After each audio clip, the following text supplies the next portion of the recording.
Bonjour et bienvenue pour ce nouvel épisode de la série à chaud.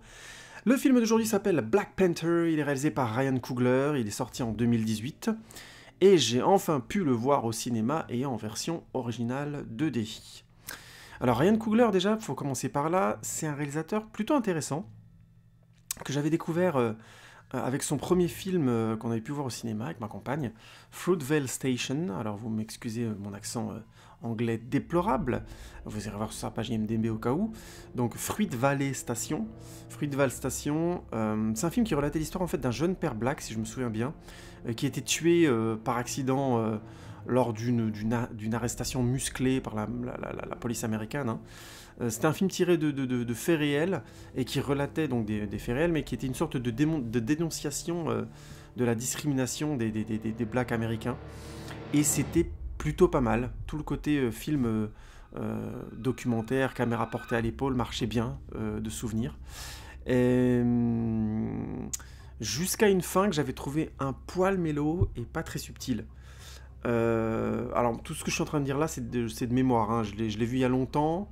Mais de mon souvenir, c'est un film qui avait les limites du film tiré de faits réels. C'est-à-dire que, surtout de faits réels récents, déjà quand on fait un film tiré de faits réels, évidemment, et qu'on l'a inscrit au début du film, on peut mentir, mais en général, on essaie de coller plus ou moins à ce qui s'est produit, aux faits, et d'être dans une sorte de plus ou moins objectivité, de moins réécrire les choses, de moins adapter. Et plus le phénomène est récent, plus les gens qui l'ont vécu existent, vivent encore, et plus c'est délicat comme question.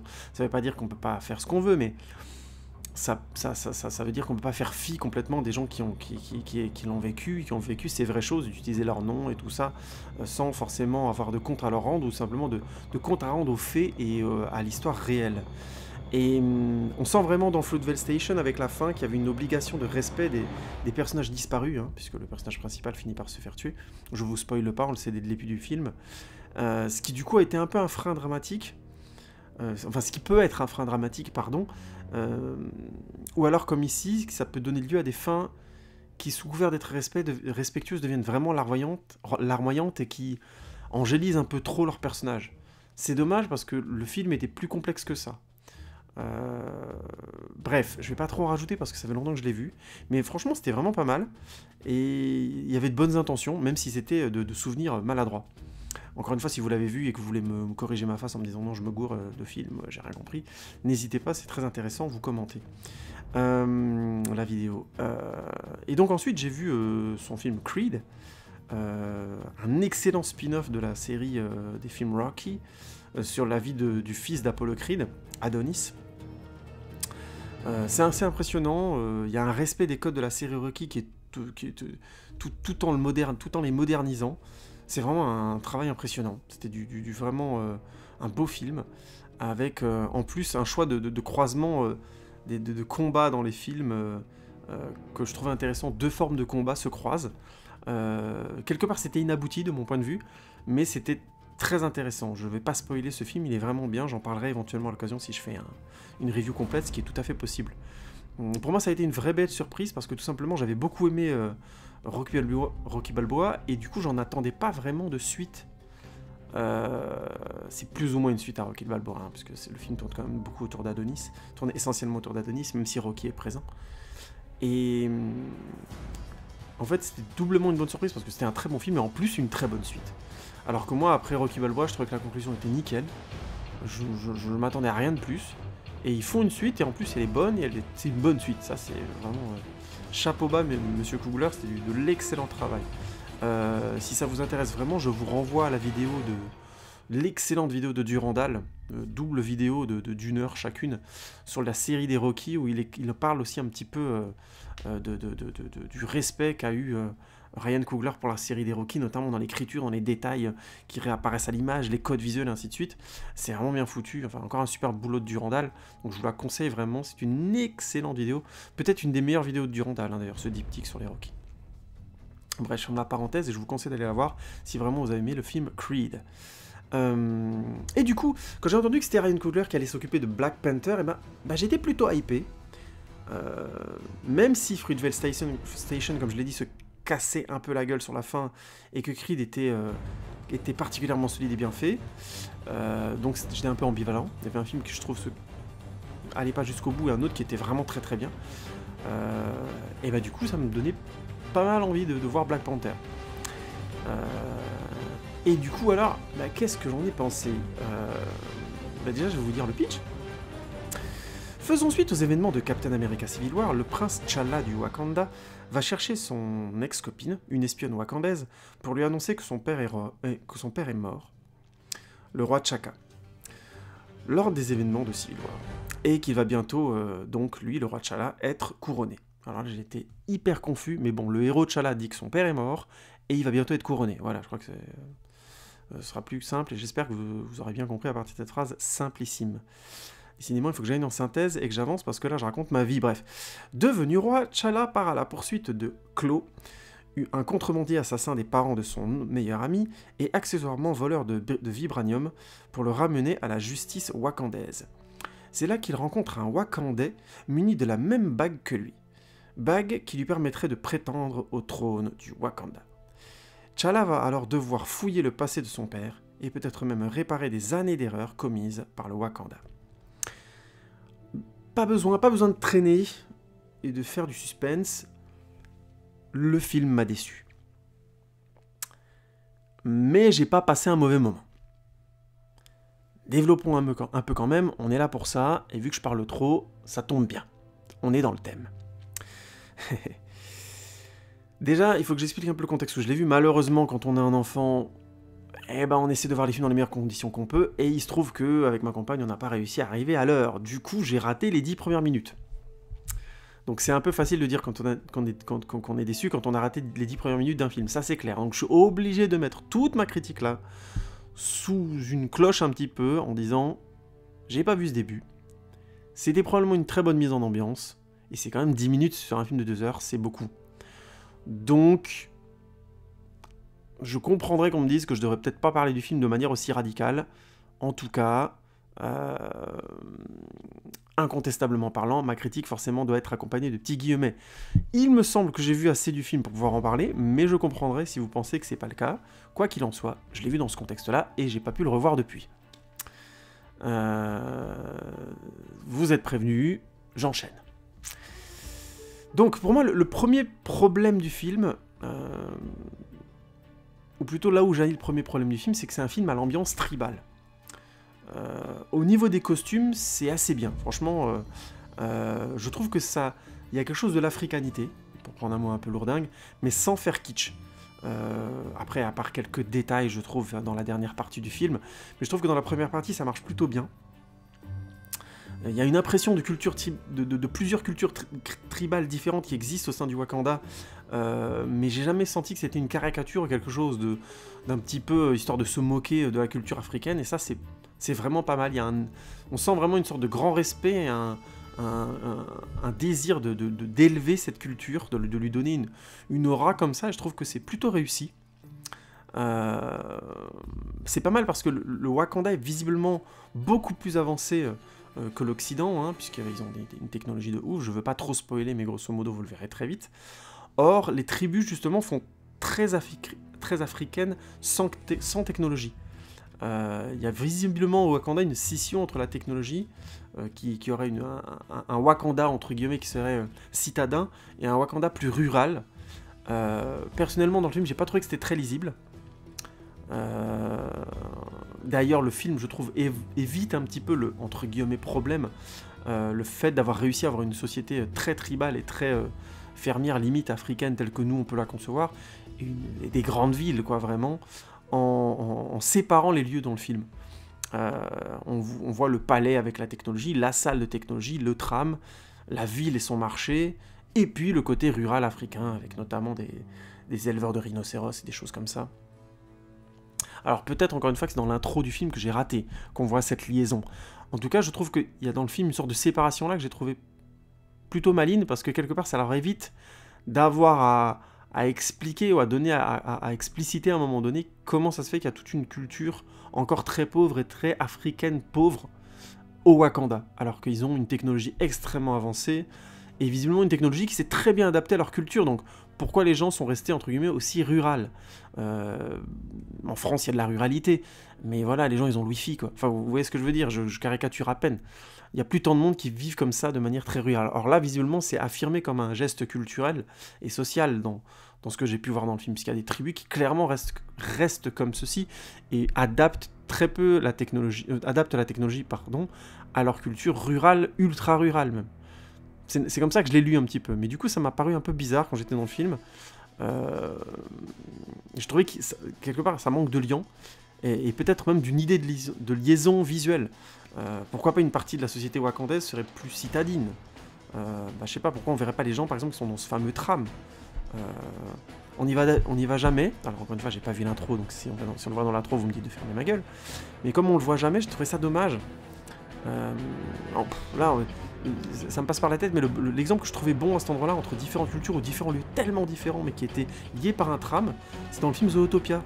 Où à un moment, on voit le personnage prendre je passe les détails, mais le personnage principal va aller dans une grande ville qui s'appelle Zootopia, où la ville est découpée en plusieurs grands quartiers très très très différents. Hein. C'est un film d'animation, donc ils sont permis d'aller très loin. Il y a une jungle, il y a un désert, si je me souviens bien, il y a une partie qui est sous la neige, enfin vous voyez, et elles sont tous liées par ce grand tram qui sépare ces grandes zones, qui sont par définition culturellement, très visuellement, c'est limite kitsch, c'est absurde comme liaison de climat. Mais l'idée est intéressante dans le sens où elle explique comment des choses aussi différentes ont pu se lier grâce à une forme de technologie. Et je trouvais cette idée simple. Alors c'est peut-être pas amené de manière très subtile dans Zootopia, faut pas me faire dire ce que j'ai pas dit, mais au moins c'est amené. Et je trouve que c'est dommage.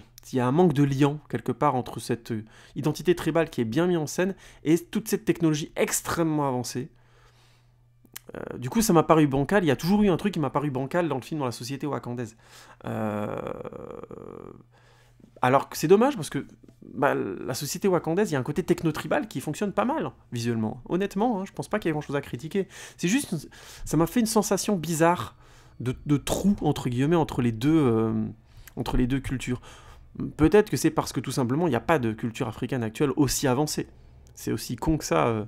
Il y a des pays où il y a des grandes villes citadines et tout ça, on est d'accord avec tout ce qu'il faut, mais on parle vraiment de quelque chose d'utopique. Et j'aurais trouvé intéressant qu'ils essaient de pousser la chose au point que ce soit complètement vraisemblable. Bon, bref.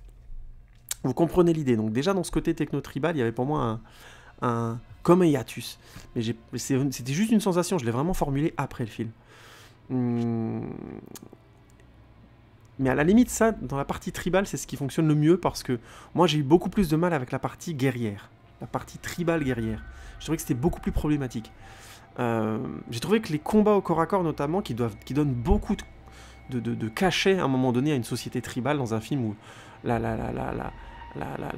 comment dire, la tribalité est aussi forte. Là, dans le film, les combats, ils sont globalement mous. Il y a quelques exceptions, hein, le duel entre T'Challa, donc le héros, et le méchant du film, c'est pas mal du tout, même si c'est pas encore transcendant, c'est quand même un peu mieux que les autres. Mais j'ai trouvé que un film tribal, à un moment donné, ça doit être un film au contact du corps, quoi. Il doit y avoir quelque chose d'un peu plus dans l'impact, dans les corps les uns contre les autres, et dans le sens physique, dans le sens impact, hein. Pas forcément dans un sens de sensualité, pour le coup, puisque c'est présent dans le film. Et j'ai trouvé que dans le film, les échanges physiques ne font pas tribal, visuellement ni en termes d'émotion. Et je trouvais que, personnellement, je trouve que ça enlève beaucoup d'intensité au film. Ça enlève de la vraisemblance et une sensation des corps. Et si on ajoute à ça le fait que les interventions de Black Panther, quand il est dans son costume de Black Panther, sont beaucoup en CGI, c'est spectaculaire, mais c'est systématiquement, quelque part, super-héroïque dans le mauvais sens du terme. Donc, il y a quelque chose d'irréel. Du coup, on obtient encore plus de distance par rapport au corps, et on a l'impression d'être loin des scènes d'action. Ça, c'est vraiment des trucs qui, pour moi, enlevaient beaucoup de la tribalité au film, et beaucoup de ce qui... Quelque part, j'attendais ça, je pense inconsciemment, que si on les voit combattre comme ça... Moi, le film me sert, au début, des mecs qui vont faire un duel à mort, vous voyez, torse nu, machin, avec la fameuse lance et l'épée comme ça, en toile africaine, comme ça, côté vraiment classe, ça peut donner des scènes exceptionnelles, et là, je trouve que finalement, c'est assez mou, c'est chorégraphié comme une scène de baston moyenne... il n'y a pas vraiment d'ambition visuelle dans la mise, non pas dans la mise en scène, puisque le lieu de ces combats est magnifique, mais plutôt dans la chorégraphie de ces combats et dans son efficacité. Il est vraiment temps, hein, pour la parenthèse, que je fasse une vidéo sur ce que j'entends dans les combats, parce que je me suis rendu compte que je suis vraiment à contre-courant de la plupart des youtubeurs. Par exemple, sur Black Panther, que ce soit Durandal, In The Panda ou Le Fossoyeur, ils n'ont rien souligné spécifiquement sur les combats. Ils ont trouvé que ça fonctionnait bien, que c'était même très bien. Là, vraiment, sur ce film-là, je suis pas d'accord du tout. Bref, il faudra que j'y revienne à l'occasion, que je fasse mon cake un peu, mon apparatchik, mon petit rebelle dans mon coin. Alors bon, c'est un problème qu'il y a dans les scènes de combat, mais heureusement, pas du tout dans les dialogues, qui fonctionnent vraiment très bien. Les acteurs ont inventé une sorte... Enfin, l'équipe de création du film a inventé une sorte d'accent que les acteurs ont pris, et je trouve que ça fonctionne vraiment bien. Il y a un accent wakandais que tous les acteurs prennent, ils font très attention, et du coup, dans leur manière de se parler, déjà, il y a une musicalité qui est assez unique, c'est assez génial. Et du coup, les dialogues sont plutôt bons, globalement, les rapports notamment, mais ils sont notamment aussi parce qu'ils sont très bien écrits. Les rapports notamment entre T'Challa et son père, sa sœur, son ex, sa garde du corps, son conseiller, et même le méchant, je trouve que ça fonctionne vraiment bien. C'est globalement un film très bien écrit, vraiment. Et c'est pas étonnant de la part de Ryan Coogler, hein. Il sait écrire les personnages. C'était déjà le cas dans Fruitvale Station, et c'était aussi magistralement le cas dans Creed. Peut-être même qu'a priori, vu que c'est le troisième film de lui que je vois, c'est sa plus grande qualité. Il sait vraiment très bien écrire ses personnages. Les motivations des personnages sont toujours claires et nourrissent bien l'intrigue principale, hein, systématiquement. Ça, c'est vraiment du talent, ça, il faut savoir le faire. C'est vrai que c'est un mec, je suis sûr, hein, il va faire des films très intéressants plus tard, hein. Ça m'étonnerait qu'il nous sorte des navets ou des films, entre guillemets, inconsistants. Il raconte des trucs, ce gars, il n'y a rien à dire là-dessus. En ce sens, l'histoire de Black Panther, l'histoire stricto sensu, elle est excellente. C'est une excellente histoire. Sans spoiler, elle tourne autour de la responsabilité humaine et politique d'un pays africain qui aurait les moyens du Wakanda, mais qui, quelque part, se cacherait. Et c'est cette idée simple mais intelligente, vraiment intéressante pour le coup, est très bien traitée. Le sujet est très sérieux et tous les acteurs jouent avec une implication au sujet qui leur est d'autant plus facile à comprendre, parce que tout simplement ils sont blacks, et que ça traite clairement de questions liées aux Noirs américains et aux Noirs en général dans le monde et aux Africains. C'est vraiment bien foutu, ça.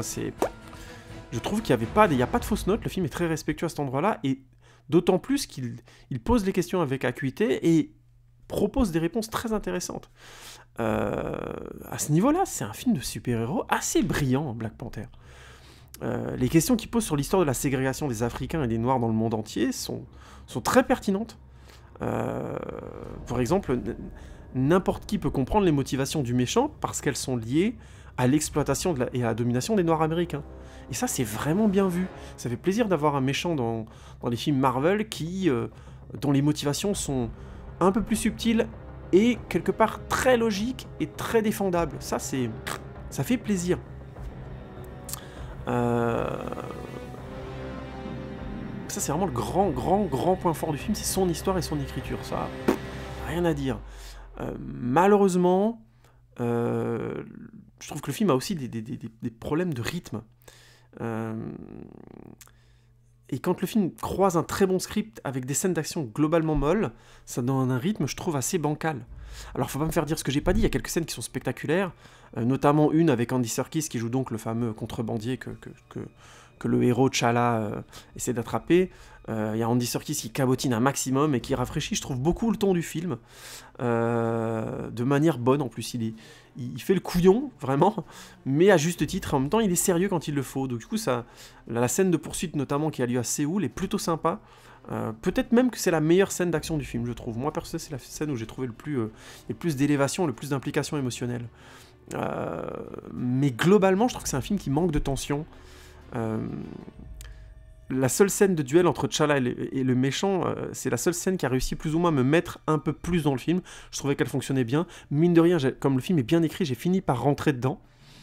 Et quand cette scène arrive, sans la spoiler, j'ai trouvé que c'était plutôt bien. Mais même là, tiens, maintenant que ça me revient, je trouvais que c'était une scène quand même bizarre. Alors je vais peut-être dire des évidences et vous me contredirez si vous avez aimé ce film et si vous estimez que je dis est faux, mais perso, j'ai trouvé que c'est une scène qui racontait mal. C'est-à-dire que, paradoxalement, j'ai ressenti quelque chose, mais tout en me disant, mais je trouve que c'était encore une fois mou comme mise en scène. Le duel est plutôt bien fait, il y a un peu plus d'implication dans la mise en image et dans la chorégraphie, ça se voit. On voit que Michael B. Jordan et l'acteur qui joue T'Challa, j'ai oublié son nom, là, ça me revient plus, donc lui, ont bien taffé cette chorégraphie et cette séquence-là. Mais je trouve que... Enfin, je vais essayer de formuler ça plus clairement. Une scène d'action, ça doit raconter quelque chose. Je sais que ça peut paraître évident, mais ça suffit pas, ça doit raconter aussi par gradation. Celui par exemple qui prend le dessus donne du sens au récit et donne du sens à la mise en scène. Alors qu'ici, là, j'ai trouvé que la sensation de renversement, elle était assez arbitraire dans la mise en scène. Je vais donner un exemple très simple. Si le héros gagne, souvent quand on veut faire gagner des héros, il y a différents héros, c'est toujours comme ça. Il gagne s'il est convaincu de faire ce qui est bien, ce qui est juste. Ça c'est plutôt clair et on comprend que Black Panther tourne plutôt autour de cette idée. Grosso modo, tant que le héros a tort, ça se passe pas très bien, et même s'il se débat, il se bat toujours aussi bien, il gagne pas. Par contre, quand il a raison et que ce qu'il fait est juste, d'un seul coup, il se met à gagner. Et c'est simplement un effet de cinéma, un effet d'écriture de cinéma, pas de problème. C'est clairement arbitraire. Mais en même temps, c'est ce qui fait que ça donne un sens à la mise en scène, au cadrage, et ça permet au film de donner une sensation qui correspond à ce que le film veut dire, tout simplement. Or là, je trouve que dans cette baston, c'est mal mis en scène. C'est trop anodin. J'ai l'impression que le fait que l'un ou l'autre prenne le dessus était en fait, c'est juste pour dire, ah, il commence bien, ah bon, en fait, il va peut-être le battre tout de suite, mais en même temps, c'est le méchant, c'est au milieu du film, donc tu sais que bon, ça va pas bien se passer, quoi. Il y a quelque chose qui va merder d'une manière ou d'une autre. Et du coup, ce qui se passe, sans spoiler, est finalement assez... c'est attendu. C'est bien... Encore une fois, c'est bien écrit, donc la réaction des personnages... T'es touché par la réaction des personnages, et c'est pas mal. Mais ça reste vraiment en dessous de l'intensité que ça aurait pu atteindre, je trouve. Du coup, j'étais quelque part un peu dans le film, mais en même temps, je me disais, putain, c'est vraiment dommage, c'était supposé monter plus haut que ça se voit. Bref. Je sais pas si je m'exprime clairement. L'exemple que j'ai en tête d'un duel que j'ai trouvé vraiment bien à l'époque, faudrait que je le revoie, parce que c'est nul. Je suis en train de raconter des bêtises, mais j'avais beaucoup aimé les duels dans le film 3 de Wolfgang Petersen. Alors je sais que c'est un film qui divise, c'est un film qui a plein de problèmes. Hein. C'est vrai que je devrais peut-être faire une review sur ce film-là à l'occasion, tiens, il y aura pas mal de choses à dire. Tiens, je vais le faire. Je me le mets de côté, 3 de Wolfgang Petersen, on va en parler. Parce que c'est un film qui allie des qualités et des défauts de manière assez extraordinaire. On passe un peu de Caribe dans Scylla, hein, c'est un truc de fou. Bref. Donc dans 3 de Wolfgang Petersen, on a 2 grands duels. C'est l'histoire de Troie, hein, donc de la prise de la ville de Troie. Bon, bref, on connaît le cheval de Troie, tatati tatata. Et l'histoire tourne autour de 2 duels. Le premier qui a lieu entre Paris et Ménélas. Je vous rappelle rapidement le pitch, c'est Paris qui a braqué la copine, la femme de Ménélas, parce que bon, ils sont tombés amoureux. Ménélas, il est pas content, il débarque avec l'armée de son frère Agamemnon. Le père de Paris, qui est donc le roi de Troie, j'oublie son nom, bref. Il est obligé de transiger parce que l'armée de Agamemnon elle est énorme. Et décider donc, pour éviter qu'il y ait une guerre et que les 2 armées entrent en collision, machin, autour de Troie, que la chose va se régler dans un duel entre Paris et Ménélas. Et il se trouve que pendant le duel, Paris c'est une tapette et que Ménélas c'est beaucoup plus fort. Purement et simplement, Paris il est jeune, c'est un peu une tapette, et Ménélas c'est un gros type, voilà. Et dans le film de Wolfgang Petersen, il avait choisi Orlando Bloom, pour jouer Paris, en l'efféminant un maximum, notamment en lui donnant une armure un peu trop grande, un peu trop cintrée, du coup il a l'air encore plus frêle, face à un Ménélas qui était joué par mon copain là. Ah zut, super acteur en plus. Brendan Gleeson, si je dis pas de bêtises, qui est génial, qui est un acteur que j'aime beaucoup, et qui est un gros type comme ça, là, avec des couettes, vous voyez, blondes, une grosse barbe comme ça, et il est 10 fois plus physique, et la mise en scène joue de ça, notamment avec un plan subjectif où on voit Brendan Gleeson taper des coups de bouclier comme si il nous tapait dessus. C'est tout con, mais on sent clairement qu'il est beaucoup plus fort. Et il y a plein d'autres effets de mise en scène comme ça qui montrent que voilà, le duel est à sens unique. Bon, je spoil pas trop ce qui se passe ensuite. Mais c'est ça la mise en scène d'un duel. C'est coller avec le sens de ce que le film veut raconter. Évidemment, il y a une frontière, il ne faut pas faire n'importe quoi non plus. Mais là, ça colle vraiment avec le sens du film. et le sens de ce que le film veut donner à ressentir et à raconter dans son fond. C'est vraiment bien foutu. Et le deuxième duel du film, c'est donc le fameux duel entre le frère de Paris, donc Hector, le plus grand combattant de Troie, et Achille. Et donc c'est Achille le plus fort il est considéré comme l'homme le plus fort du monde. Hector va se battre contre lui sachant qu'il est extrêmement fort et qu'il l'a vu combattre. C'est mal barré. Et donc il arrive et le duel commence. Et là, ça fait longtemps que j'ai pas vu un duel de cinéma que j'ai trouvé aussi bien que ce duel-là. Il y a des défauts, il y a des trucs de mise en scène. Je sais qu'il y a beaucoup de gens qui ont critiqué certains coups que met Achille Brad Pitt, puisqu'il est joué par Brad Pitt, qui font un peu jeu vidéo. Mais perso, j'ai trouvé que ça me dérangeait pas du tout. Ça rendait juste le personnage extraordinaire mais vraisemblable. Moi, j'ai vraiment eu aucun souci avec ça. Et c'est un duel que je trouve particulièrement bien mis en scène parce que il avance de manière subtile, il est long. L'issue paraît évidente. Et pourtant, le film prend son temps pour faire monter la dramaturgie de ce duel parce que ce n'est pas juste. Et pour qu'on sente que c'est pas juste, le duel prend son temps. Ça, c'est vraiment un très très bon effet. En plus, il y a une gestion de l'attitude des acteurs, de leurs mouvements, mais aussi de ce qu'ils donnent dans leur visage pendant ce duel qui est excellent.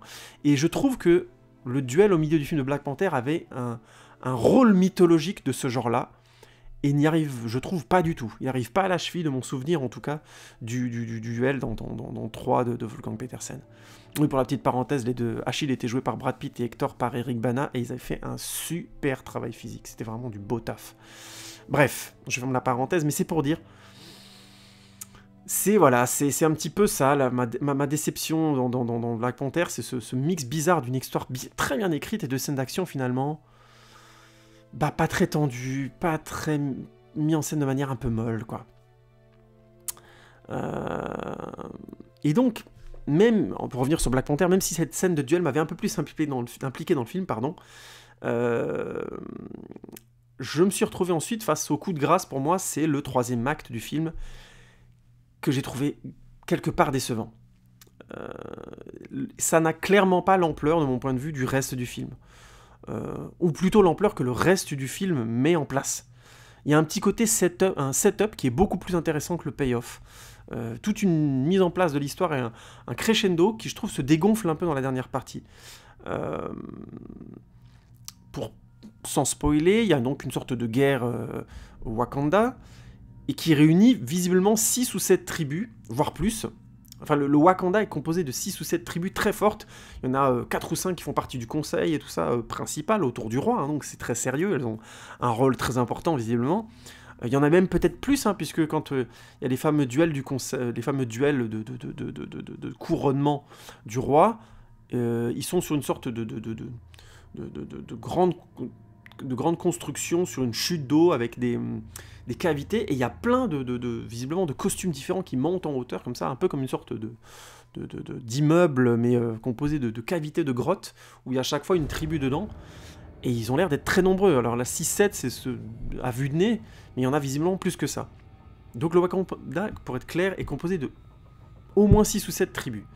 Et la fin du film, c'est un peu une guerre civile autour du trône du Wakanda, et j'ai vraiment eu l'impression de voir une rixe entre 50 mecs. 50 types, quoi, dans une prairie. Ce que j'ai trouvé vraiment bizarre. Franchement, j'attendais que ça prenne de l'ampleur, mais ils sont où les milliers, là? Je veux dire, le Wakanda, il est où, là? Ils sont très... Visiblement, en plus, ils ont une technologie de fou, ça devait partir en live. Enfin, je sais pas. La force militaire du Wakanda et surtout l'importance de l'enjeu mondial de la fin, vous verrez pourquoi, je trouve réclamer, à mon sens, une bataille de beaucoup plus grande envergure, quoi. Mais vraiment beaucoup plus grande. Il y a un côté soufflé qui retombe complètement, de mon point de vue. En tout cas, ça m'a fait cette sensation-là. Quand je suis arrivé à cette grande scène de fin, j'étais un peu déçu. J'étais quoi? C'est vraiment ça, la scène de fin? Alors, c'est un spectacle de scène de fin correct, hein. Notamment, il y a quelques chorégraphies de combat, il y a des gardes féminines qui sont chauves, là, qui sont devenues des personnages visiblement récurrents dans l'univers Marvel maintenant, qui se battent avec des lances. C'est vraiment classe, c'est très joli. Mais encore une fois, c'est pas extraordinaire non plus, je trouve que ça manque énormément d'impact. Et en fait, pour moi, c'est le premier film de Marvel à ne pas me laisser une scène spectaculaire en tête. Je suis sorti du film, j'étais pas spécialement marqué. D'habitude, j'ai une scène, un moment où je me dis, ouais, tac, machin. Bon, ça m'était aussi arrivé sur Thor 2, de sortir un petit peu en me disant, bon, est-ce que j'ai une scène spectaculaire en tête? Un truc qui me restait en tête? Non, pas spécialement. Enfin, voilà, quoi, j'étais un petit peu resté, voilà. Je me souvenais un peu de la bataille à Londres, que je trouvais quelque part un peu absurde, mais bon, bref. Puisque l'armée anglaise n'intervenait jamais, enfin bon, c'est un film que je trouve vraiment tordu, mais j'ai déjà fait un retour dessus, donc on va pas encore pérorer sur Thor 2, sur l'échec assez magistral de Thor 2. Et du coup, ça m'a laissé un petit peu comme ça, un petit peu bègue, zut. J'avais l'habitude de sortir avec ma petite chips hein, dans la bouche, de me dire, ah, ça j'avais bien aimé, puis je vais m'en souvenir, et même si le film était pas terrible, bon allez, j'emmène ça avec moi, je me suis quand même bien amusé. Là, quelque part, j'étais un peu déçu. Encore une fois, faut m'entendre, hein, j'ai l'impression de taper sur le film, mais pour moi c'est vraiment dommage, parce que la motivation du méchant est très intéressante, et surtout humaine et compréhensible, même si ses méthodes sont erronées, évidemment, hein, parce que sinon ça permet pas aux héros d'agir en héros, et visiblement c'est des films où ils osent pas encore aller dans ce sens-là. Qui sait, peut-être pour le prochain. Mais jusqu'au bout, vraiment, le méchant, il est très intéressant. Il est très bien interprété par Michael B. Jordan, qui est visiblement l'acteur de Ryan Coogler. Il a joué dans tous les films de Ryan Coogler. C'était le personnage principal dans Fruitvale Station, dans Creed. Il joue Adonis Creed, et là, il joue le méchant. Hein. Il a réussi à le caser, alors que s'il avait pu le caser dans le rôle de Black Panther, je pense qu'il l'aurait mis. Hein. Donc, bref. Et il joue très bien. C'est un acteur qui est visiblement très bon, qui a une bonne carrière devant lui, je pense.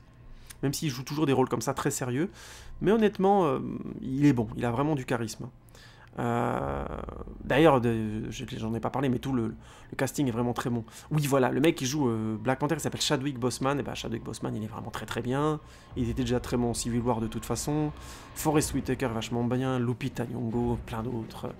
Vraiment du très bon cast qui joue très bien au premier degré, il n'y a pas de souci. Et la qualité des dialogues aide beaucoup à cette vraisemblance et à cette qualité de jeu. On sent que Ryan Coogler, il sait diriger les acteurs. Je trouve que ça marche vraiment bien à cet endroit-là. C'est pas forcément de la super direction d'acteurs, mais le taf est bien fait. Comme je disais avant, on croit tout de suite à leur relation, hein. Notamment T'Challa, la relation entre T'Challa et sa sœur, ça marche vraiment vraiment bien. Tout de suite, ça sonne vrai tout de suite. Il y a un humour et une relation physique qui, je trouve, qui est complètement crédible. Et ça, c'est vraiment une des qualités du travail de Ryan Coogler. Bon bref, je suis en train de retourner un petit peu sur ce que je disais au départ. Vous avez compris, j'ai pas envie de massacrer ce film parce que je pense pas qu'il mérite d'être massacré non plus. Et donc. Je trouve que c'est un bon film si on a vraiment de l'intérêt pour cette histoire-là. Et il se trouve que moi, je la trouve intéressante. Et que ce point de vue est rarement traité dans les blockbusters. Et pour le coup, ça fait plaisir.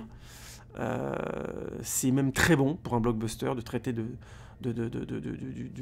l'histoire des blacks américains et de l'africanité comme ça fait du bien.